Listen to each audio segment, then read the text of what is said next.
Hey folks, Quilly18 here, and welcome to my post-mortem video on Ink, my submission to Ludum Dare 32. Ludum Dare is a game programming competition. It comes in two variants. There's a 72-hour jam where you can work as a group and use some pre-existing assets, but I'm participating in the 48-hour compo, which is a solo endeavor. You have to work on your own, and you can't use any existing art assets of any kind. At 9 p.m. on Friday, the theme was announced, which was an unconventional weapon, which means I had until 9 p.m.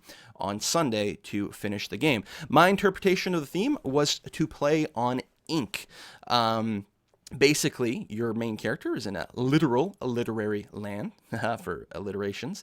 The procedurally generated quote-unquote dungeon that you're in is formed from paper and books, and he fights with a fountain pen using ink as a resource. Now, as always, time is the main limiter in this kind of game. I actually had a lot of really great, I'm convinced, very great, strong ideas that would have made for really fun gameplay and really emphasized the theme a lot of both the ink and using it in sort of an unconventional way.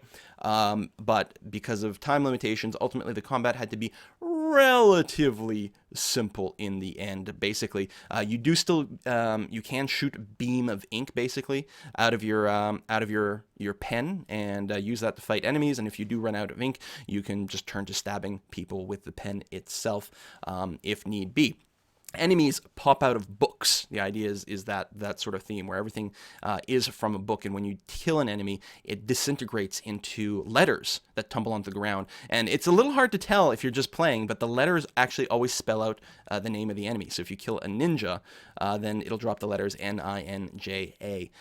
Originally, the first idea with the game was that you would collect these letters and then use the letters to craft weapons, basically by spelling them out. So if you could spell out sword, then it would create a sword that might literally be made out of letters, which would be cool. But if you could spell out something like flaming sword, then it would do additional fire damage. And I still think that's an excellent mechanic that I would love to see, but none of that made it into the game, except for the fact that the enemies do drop letters. The letters get added to your ink supply, and as is the ink supply, and I'll show you some gameplay momentarily here. The ink supply, actually, I guess I could load it up very quickly here. Let me just hit play. And you can see in the bottom left corner, we've got our pen here. This pen serves as both your health and also your ink supply. When you take damage, your health will drop, and the pen will actually turn from colored into sort of black and white mode to symbolize that. And then you have your ink supply in the middle here. And so we can shoot a spray of ink. You can see it even colors the walls over here. We can shoot this spray of ink, and then the supply will go down. When you kill the enemies, they drop in a shower of letters. When you pick up the letters, it will first heal you. It will bring your hit points up. If your hit points are at 100%, however, then it will fill up your ink supply there.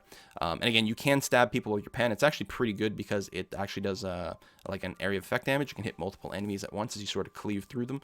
But ultimately, you want to fight from range as much as possible. So here's the world here.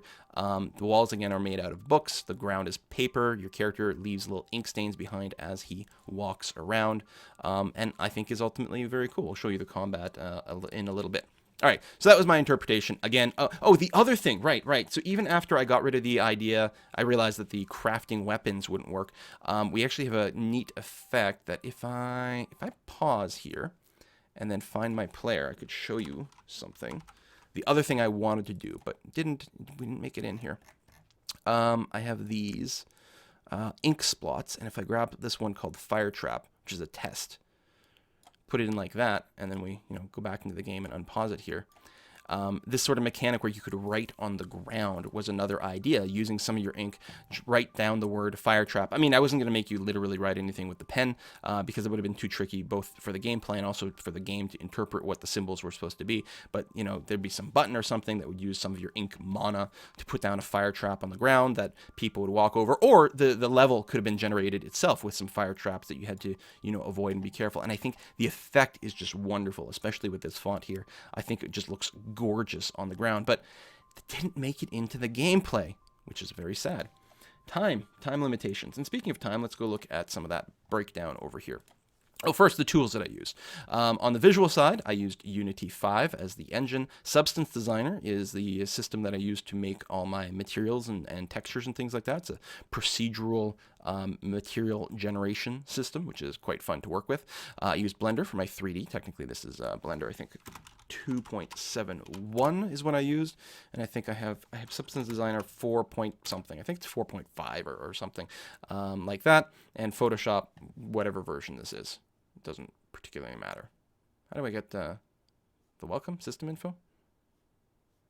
Whatever. I got some version of Photoshop. Doesn't matter. And then on the audio side, I used Audacity. Some of the sound effects in the game are just made with my voice and the microphone. Used autotool.com to make very, very, very basic music. Autotool.com is great, though, for making like really cool electronica. I used it for my Ludum Dare 31 entry and actually made like a song that lasts, I don't know, a minute and a half. This, I just made a simple 4-bar loop background music, and then we used BFXR for some basic blips and bloops and that sort of thing. And I say we from time to time because even though I worked solo, I had thousands of people watching me on the live stream, keeping me motivated and spitting out neat ideas that almost none of them I had time to implement, but I really wanted to because people came up with great ideas, and so there you go. It's a shame. Time calculation. All right. I know because I recorded my stream that I streamed for 39 hours in total this weekend. Now, some of that was before and after the competition. I did an hour of pre-stream, and I did just over 2 hours after the submission time. Essentia came down. Essentia, my wife / chief moderator, came down, and we hung out on camera. So at least another 2 hours there for a total of about 3. I estimate my break time was probably somewhere around 5 hours in total. Try to take a walk every other hour or so, plus, food breaks and poo breaks and that sort of thing. Probably about 5 hours, which means I figure I probably spent about 30 hours in total working on the game. The time breakdown for that, these are approximations, sort of ballpark. I think I spent maybe a little less time on the menus in game UI, for example, and probably a little bit more time on the character logic because there were a few iterations of this, but it's hard to account for everything.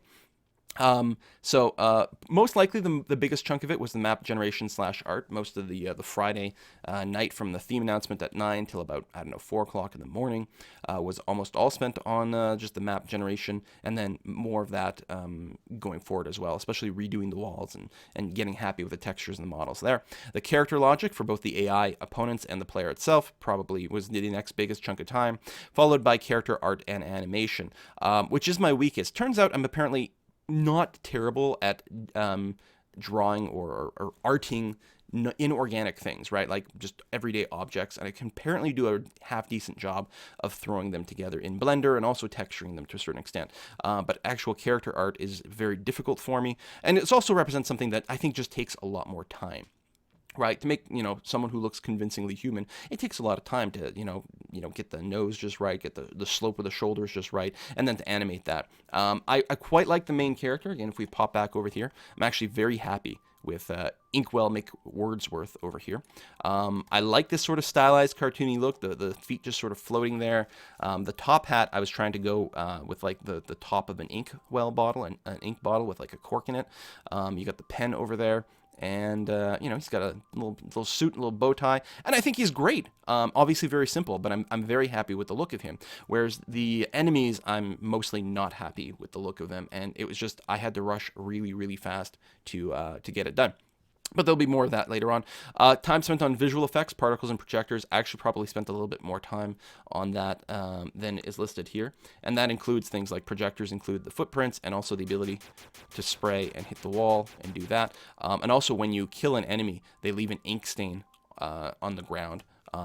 And quite short duration. It used to be longer and it looked better when it was longer, but all these projectors are actually apparently really, really CPU and GPU intensive, so I had to sort of trim down their effect a little bit. One of the things I would like to spend like a whole day on in this game is just optimizing different things to improve the speed overall so that the effects can stick around. Anyway, in-game UI, sound, that sort of thing. So what went really, really well? The map generation. Overall, I'd done a practice of this before Ludum Dare.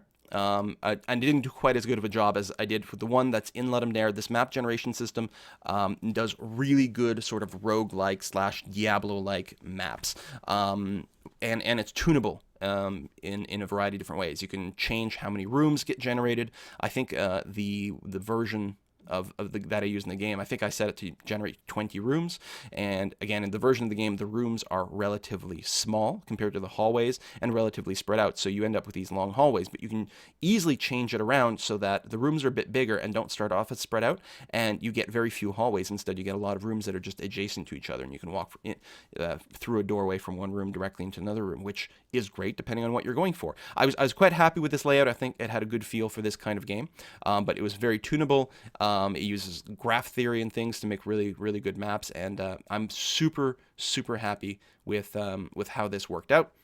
I'm also really happy with the environment details. As I mentioned, I like the using books for walls. The sort of paper floor worked out pretty well. The ink stains, is when I go back into the game and we show some of that off, look really good. Look better when we had a longer duration. It was fine.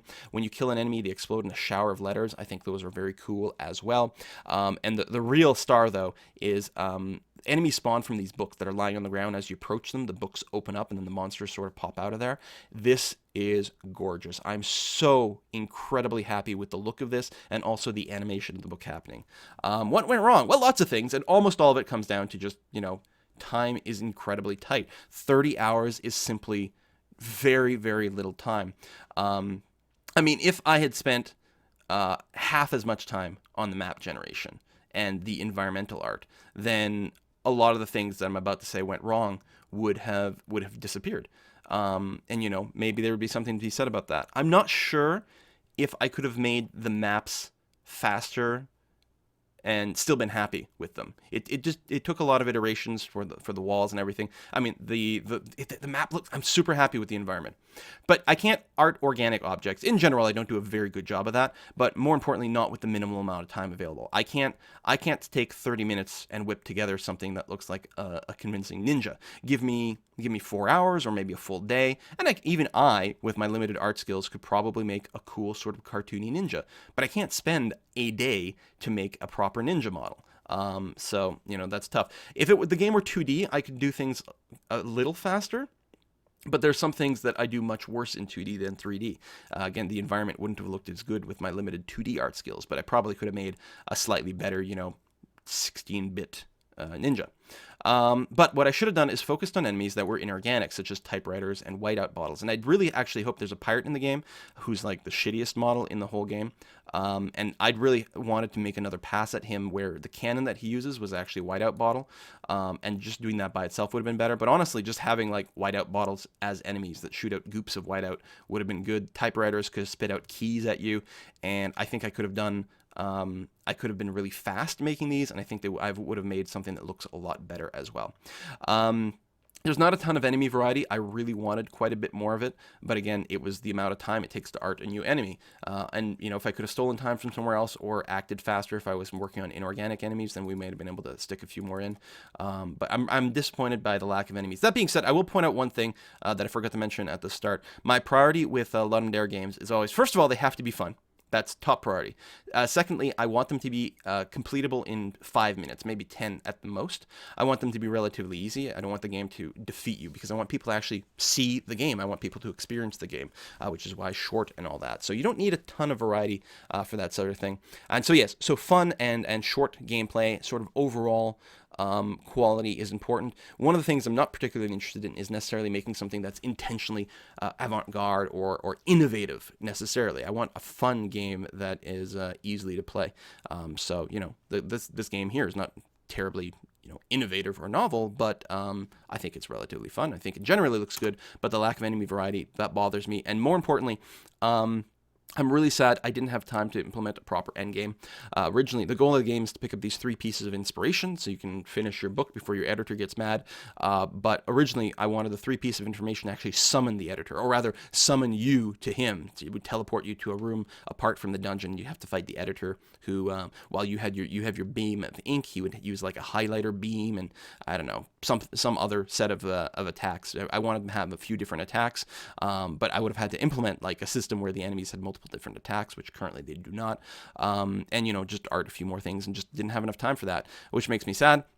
And speaking of the inspiration, if I'd had my wife try the game before the deadline, I would have realized a mistake I'd made. Right now, you pick up your inspiration simply by running over it. Like, you just touch it and it picks it up automatically.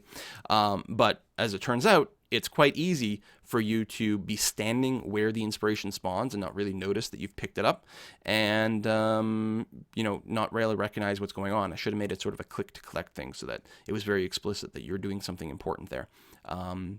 If I'd worked on the victory conditions sooner, because I sort of saved it until the last minute, then I probably would have spotted those as well. Normally, I like to have all the game features, including the sort of victory and loss conditions, done on Saturday and leave Sunday open entirely for polish.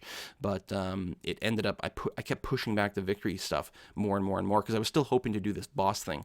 And so it got pushed back to Sunday, which meant I didn't have as much time to sort of iterate over it, which is too bad.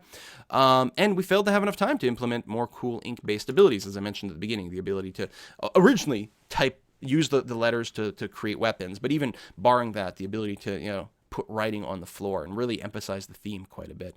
So it made me sad that we didn't have that. All right.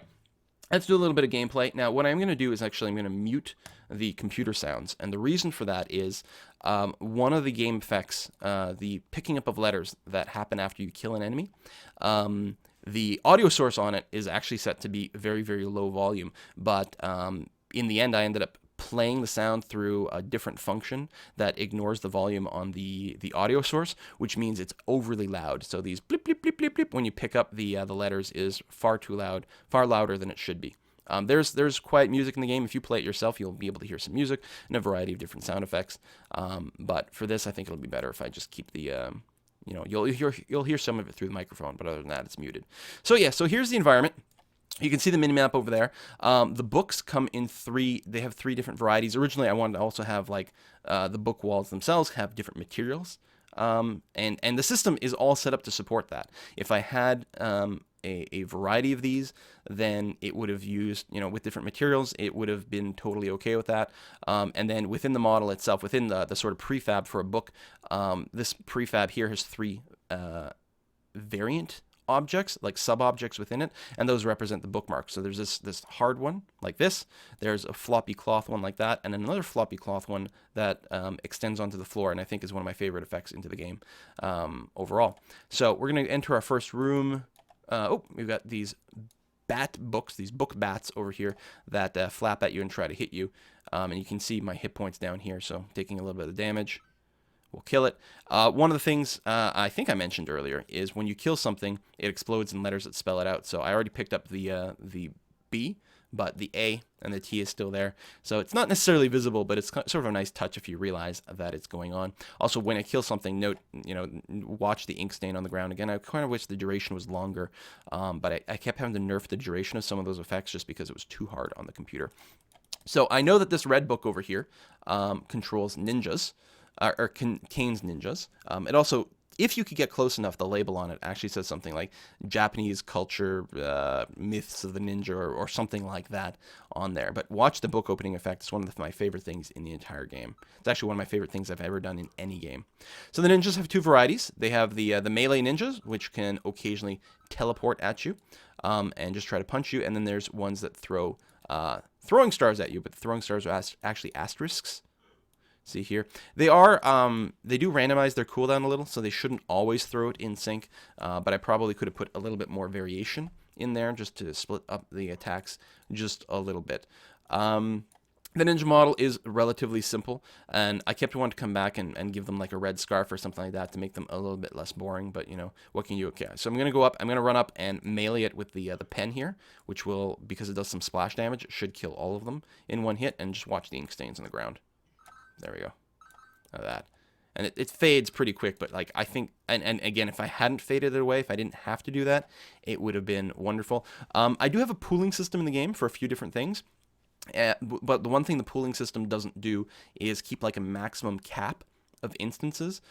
So when something gets disabled, it does go back in the pool and then gets reused. But for these splotches, I think a pool of 20 of them or something like that, where if I would have been cool because I could have kept them around forever basically until I needed a new one. So there would have only been a limit of 20 at any given time, but something like that might have been good, but I don't know.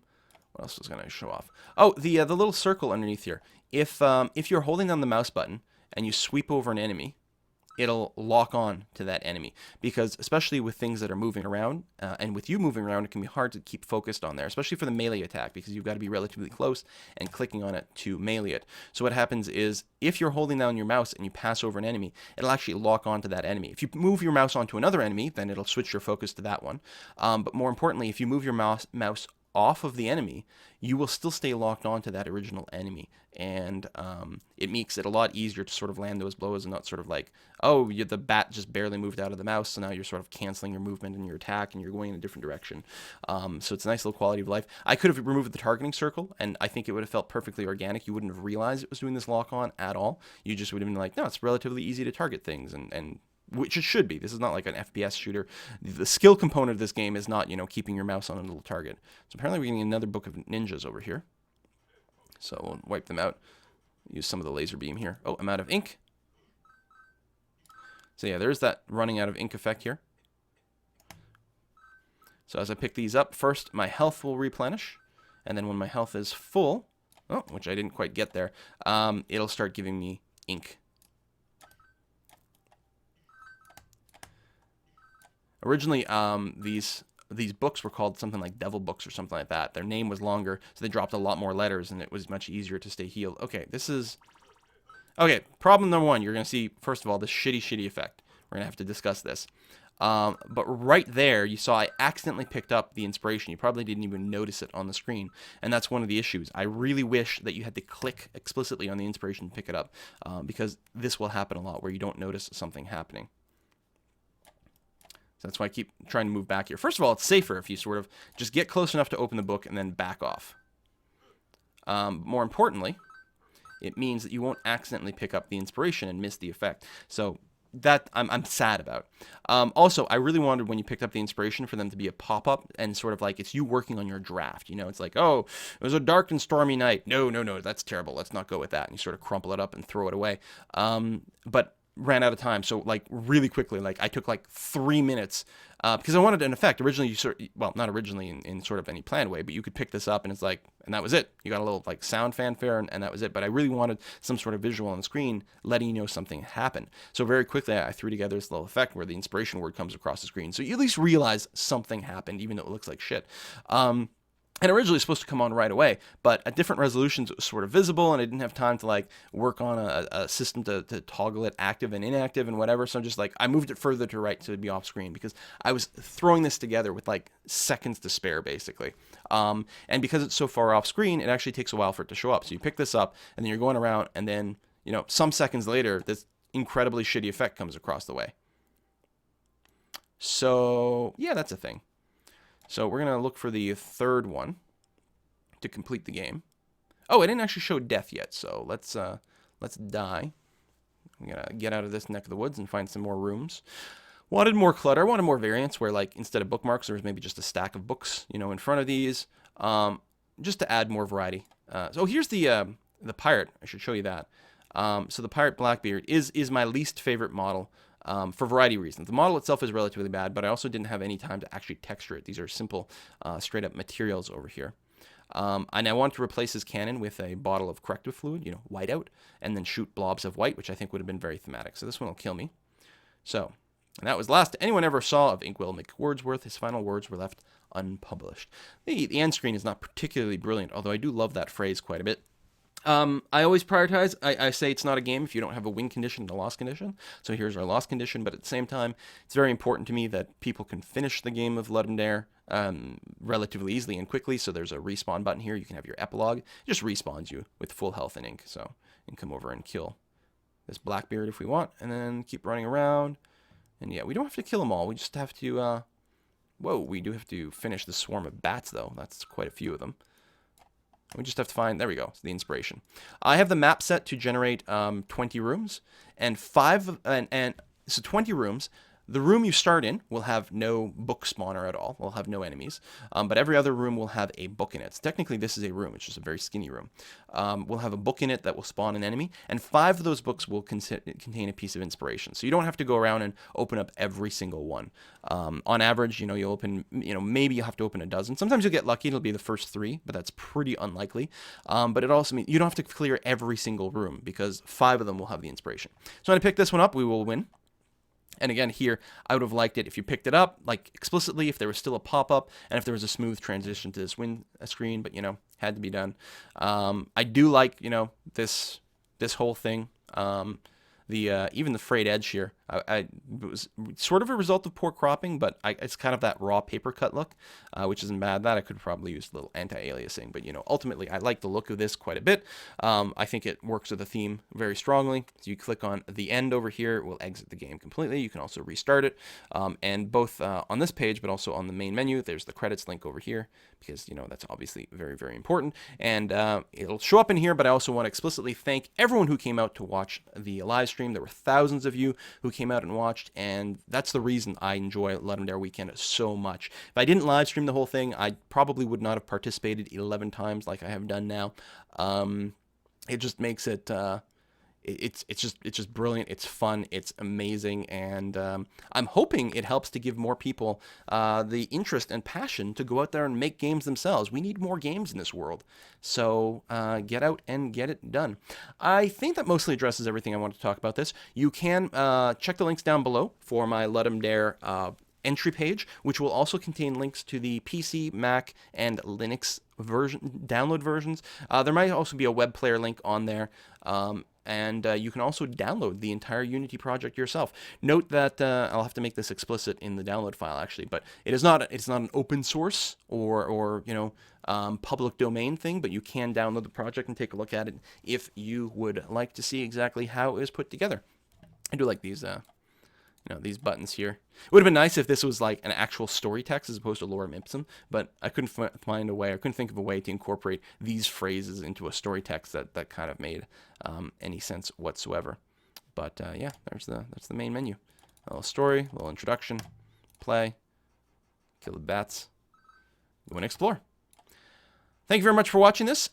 If you're watching this over on youtube.com/Quill18, you might want to check out youtube.com/Quill18creates, which is the channel where I do Unity tutorials, Unity programming tutorials, so you can make your own games. And vice versa, if you're watching this on Quill18 Creates, check out my Quill18 channel, which is where I play video games, new Let's Plays, and all that kind of jazz. And of course, make sure to go over to twitch.tv/Quill18 and hit follow so that you'll get alerts whenever I do some live streaming over there, which is normally every Wednesday and Saturday.